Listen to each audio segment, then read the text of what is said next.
Yeah. Oh no!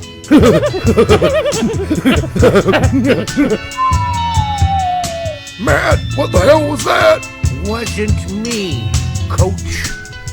Welcome to the Straight Red Card. Get off our lawn.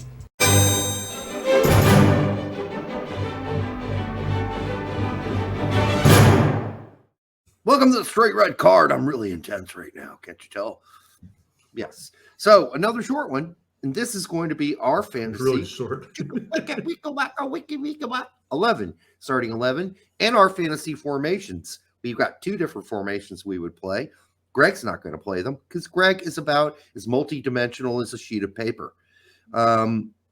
Or, you know, as multi-dimensional as what's really something that's just got no dimensions whatsoever to it. Paper's pretty non-dimensional there.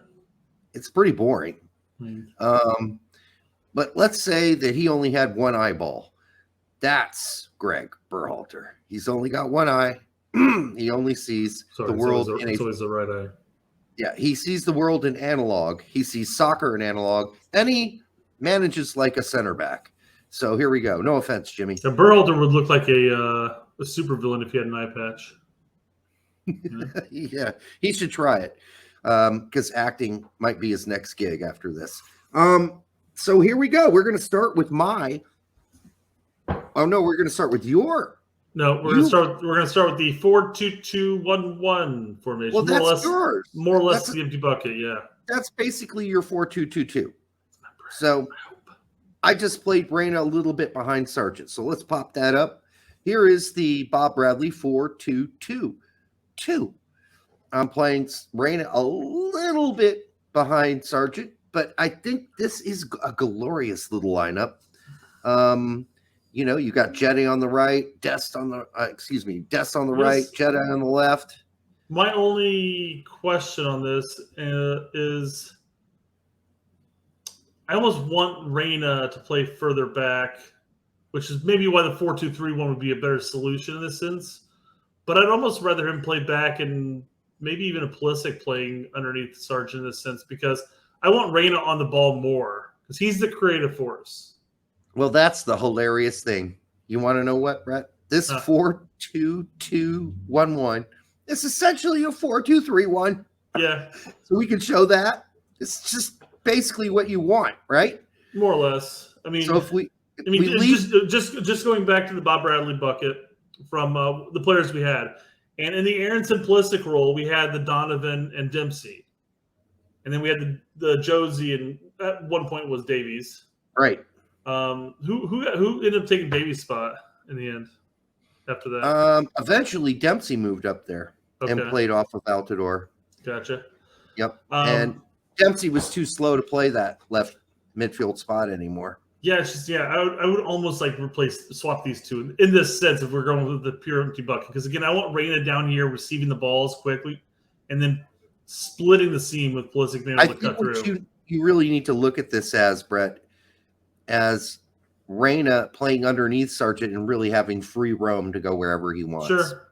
So it's an easy way to look at it, yeah. Yeah. And that really does just turn it into a 4-3-1, which we can flip-flop to the same fucking players. You got Turner in goal, you got Ream and Zimmerman.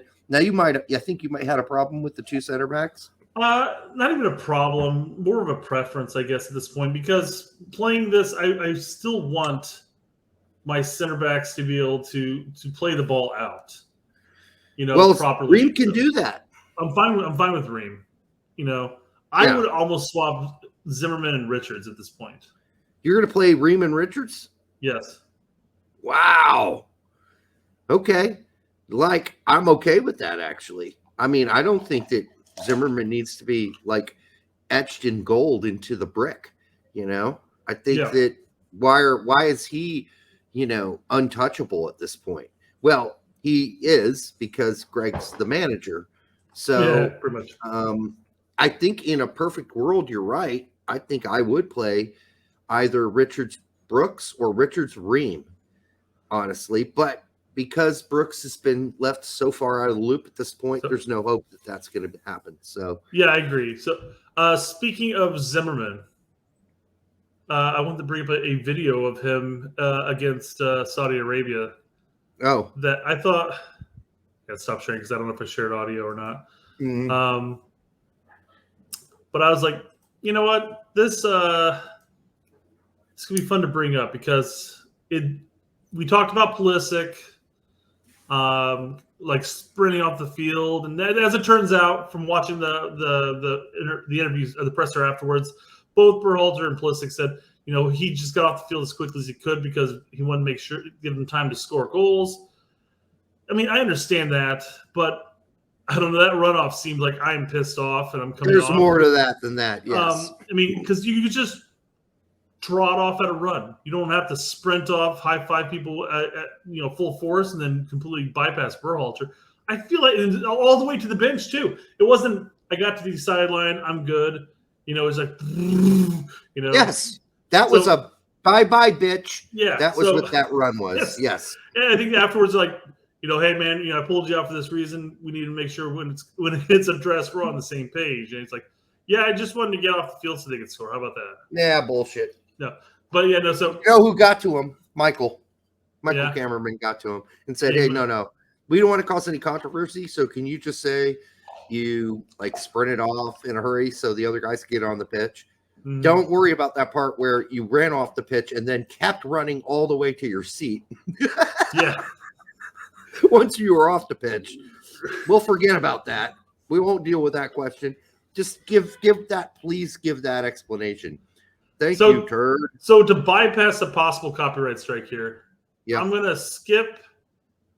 I'm going to talk about what's happening here and then just try to get to the audio part that I want to play. So Scally's got the ball over here to the right. Zimmerman's showing because he can't go forward here. This is kind of what Davies was talking about. Your one option is taken by two men. What do? You got to go backwards. So he turns, plays it back. Zimmerman turns. Well, you can't go that way. Your guys are still There's smart. nowhere to go. Nowhere to go. Absolutely nowhere. Takes a couple and the touches. funny thing is, Saudi Arabia is playing a simple mid-block. That's how easy this is to break down. Yeah. And he takes a couple more touches, hoping that somebody will move open. And he keeps going. Look at that right there. Look at this right here. How is that going to work out? It's getting worse. How is it going to work out for him? And look, everybody's just standing. They're walking. Right now, who is that in the middle? Is that Adams? Who's that? It's got the captain's armband. I thought it was number 11. Who's 11? Is that Aronson? No, it's the guy above him. Oh, then yes, it's probably Adams. Okay. So that's Adams. Why are we walking slowly here? Why aren't we right here, especially busting to the left in the open? There isn't much there. I'm sure Zimmerman's going to try to squeeze it in there, but I don't know what happens, so we'll see. But he's got McKenzie. He's got McKenzie out there. Now he does, yeah. Yeah. So he ends up cutting it back, and he's going to play it back to Scally because Scally's kind of in the open here. But Scally is checking back because this guy kind of cut him off because he was over here. Yeah. So Zimmerman cuts it back and goes to make the pass. Where do you think that's going? Out of bounds? Out of bounds. All right, hold on. Let me see where I can try to get this time perfectly. And by the way, you can see the guy below Scally. That pass wouldn't have right there. You see this guy coming in full speed? Yeah. Even if Scally had been in a sprint to get to that spot, there's no way, even if he gets there, he's not getting a fucking hospital ball. Yeah. Okay, so right about there, maybe this will work. Mm-hmm. I'm going to try to do this in the shortest amount of time, so MLS and USSF and some can all suck a dick. But here we go. Yeah. Did you hear it? What did he say? Said, Joe, God dang it. What's Joe supposed to do? Predict you're going to make a crazy leading pass to him? A leading pass. That ball wasn't even at Scally. Well, it was a leading pass. Look where Scally's going. You can see him moving. He's moving back. So make the pass easy. but he Look plays where it 10 that yards pass ahead of is him. going. It's going not to Scally. It's a what they call a leading pass. It's basically saying, here, I'm kicking it in front of you so you can go get it. But A, it's too hard. It has the incorrect pace. And on top of that, there's a guy beating down on Scally if he goes and makes that running. My thought process is that Zimmerman apparently has no eyeballs and saw where Scally was when Scally passed him the ball and thought to himself, he's still going to be there. And he dribbles a bit and he cuts back and makes that pass. And Scally's not there, so clearly it's Scally's fault. Okay, so let me say this. If Zimmerman's a leader on that team and he just made a huge mistake, which is what he just did, and he's blaming Scally for that, that's fucked up. Yeah, period. End temper of story. tantrum. Yep. Wah, wah. That's a whiny bitch yell. That's what that is. There is no way Scally should be playing. Look, okay, go bring that back real quick. Where Zimmerman had the ball. All right, look at the angle here. So he, that is Zimmerman, wants, I wish I had a little marker thing where I could, but if you see Scally's head, he wants Scally to be like right there, right. Now, how in the fucking world does that make Zimmerman's pass with a guy beating down, bearing down on him easier? It's not going to. So Scally is correct by leaving himself an open lane, open passing lane for Zimmerman, rather than when he's going to have to receive it. Yeah, like you're pointing out. Let's say if Scally was still there, he would have trapped, turned, and would have had this guy like on his nutsack. Up his nutsack. Yeah, exactly. And as far as I can tell, let's say if you got it here, who would he have to pass to? He'd have to pass it to Adams or play it up. I hope to God that there's somebody up here kind of open. I mean, I'm not saying you can't lead Scally like 3 yards, but you can't lead him 10 yards. Okay, that's what that is. That's a 10-yard lead. That's too much. Look at how far the ball is away from Scally here. So it's 10 yards away from him.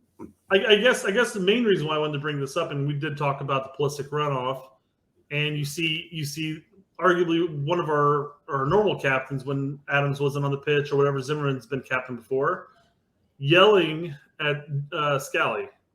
It would seem. Look at how useless the midfield is. Yeah. Oh my God, that is so bad. The spacing so bad.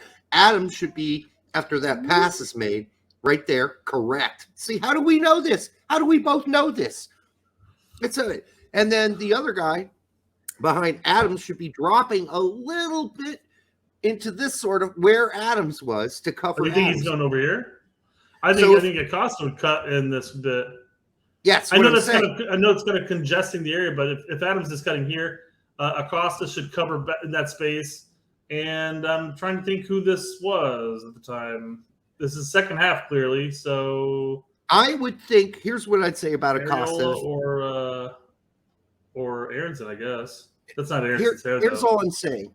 Even in this situation, if Adams goes to the ball, let's say it is a connecting pass to Scally and it's successful, then he needs to go towards Scally, correct?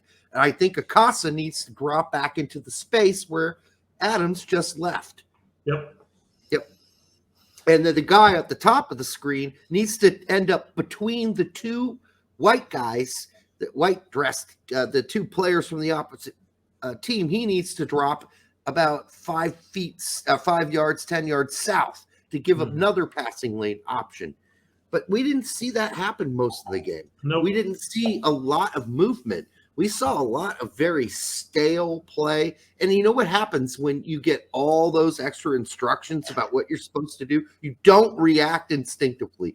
You are thinking about it. And by the way, if you're playing soccer and you're overthinking what you need to do next, you're not playing soccer. You're playing like chess while you're on a soccer field. And that is not conducive to good play. It's just not. You've got to give a structure and a foundation for the team, and then you've got to let the guys go out and play the game. And if they try something and it doesn't work and it's outside of your stupid, dumbass, fucking... My system. Not system. We have another word for it. Rectum. Oh yeah, and that's it's right. outside of your rectum, No rectum. you're okay with it. You got to be okay with it. Berhalter, don't trap all these guys in your rectum. Stop it. Let them out. Take a shit. Loosen up the anus. Let everybody out. Let them do what they got to do. Loosen the rectum, i.e. system. Loosen it. All right? Lube it up. Let everybody out. Unpucker. Yes. Unpucker that anus, that tight-ass anus. Otherwise, this is going south really fast in the World Cup. Yeah. And then as subs, and people are going to say, McKennie's not starting. No, not in this system. He's not. But you Double could. pivot. I mean, he could start back here in the double pivot. He could. You could give one of the two guys a rest. You couldn't give Adams a rest. You could probably give maybe Musa a rest, but you could bring McKennie on. I feel like a McKinney Musa double pivot would offer a different type of attack or tactic in general. I feel like both of them can still play. I mean, McKinney's played defensive in the central midfield before. Mm-hmm. He played it for Schalke for a bit too before playing center back. But it could be done. I mean, I'm not saying that they need to take Adams out, but it's possible maybe he goes on a bad streak of games, or maybe he gets injured, God forbid. Or play that game. Or you could do what UA has done when they played a 4-2-3-1 on occasions. You could play him as a left winger for Pulisic in the last 20 minutes. Throw him out there. If you need a goal and a header, when you need a header in the last 20 minutes of a game or 15 minutes of a game, you could start him too. I was going to say he could start. I mean, maybe not the second game, maybe the second game, maybe even the third game, but he could start out there. Yes, you don't have to play Pulisic every single game. But you could also make sure Pulisic doesn't get injured by playing him 70 minutes a game and letting McKennie come on for him. But you could also say the same thing about Aronson. But I purposely have Aronson as a replacement for Reyna. Yeah. So Reyna's going to start. Alternate. Yep. And they can alternate games depending on who the opponent is. Reyna doesn't need to start every game. You want to press more? You put Aronson in. You want to, kind of hit on the counter? You put Reyna in versus England because Reyna is going to be able to be really good at that. If you want to press a team, then you bring in Aronson. You start him at CAM or that 10 spot. So here's a fucking formation with an actual, what I think is a legit chance of succeeding. And as we mentioned with the rectum and all, the fact that Reyna is pigeonholed out here, is never good because he's our most creative player on the field. You want him running in the midfield, receiving the balls, him turning and slotting those balls through. Absolutely. That's and Sargent is no Holland. That is true. But Sargent has proven recently, if you give him a goal scoring chance, there's a good chance he's going to take it. But he's got to be given the opportunities. I want to go through the rest of that. We did. Subs. No. So I got Scally there because he can come in for Dest or Jedi. Yep. I got Pfock, who's going to come in for Sargent in the last 10 or 15. We need a goal in the air, and Sargent's pooped because, even in this formation and playing a mid block, he might get tired. And then finally, Horvath's there for, an emergency. And I got Brooks as a replacement for Ream. Although, as you said, you would start Richards over Zimmerman. So in that case, Brooks is just there for coverage in general. I mean, our set plays, I had this discussion earlier, but our set plays have been garbage. Just plain garbage. And Richards can get up in the air just like Zimmerman in that sense, but at least Richards offers that better passing, just like Ream does. Brooks is amazing in the box. Well, it doesn't matter because we don't get the ball in the box. It doesn't get past that first man defense. I'm just saying on corner kicks. Even then, get Brooks in the box. I know that Zimmerman's good in the air too. I'm not saying he's not. Put the ball right here at the PK. That's all you gotta do every single time. Somebody will get to it. Even in this lineup, you're taking a corner kick, and Reyna's taking the corner kick. You got Sargent in the box. You got Zimmerman in the box. You got Ream in the box. Yep. I think that's good to go.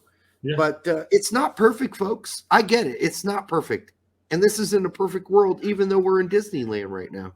So, but it's got to be better than what we're doing right now. Well, it's gonna be it's about as perfect as you can get with who we have. I think so. The only thing that would make it more perfect is having other players we don't have. Yeah, I'd like if we had a world class. Oh, we do have class center backs. Riemann, Brooks are class, but they both play left center back.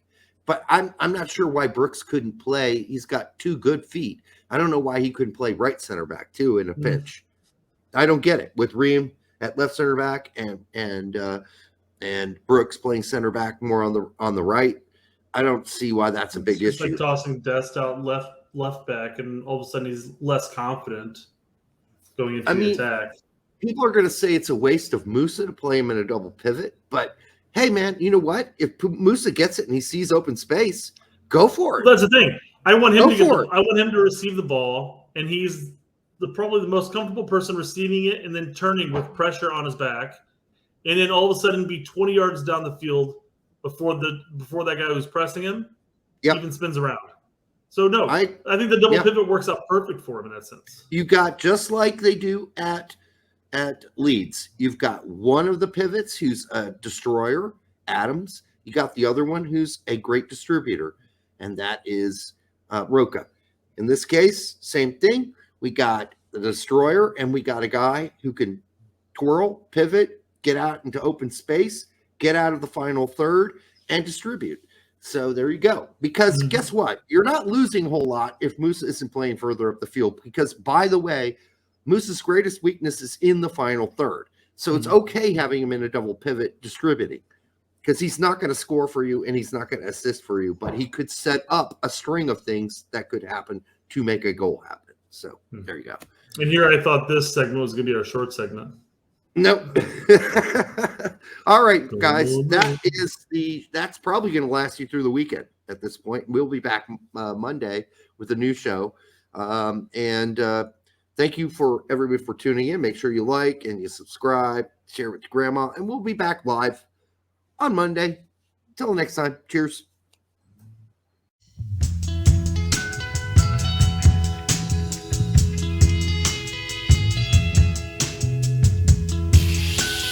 You're gonna do her. Yeah. Oh no!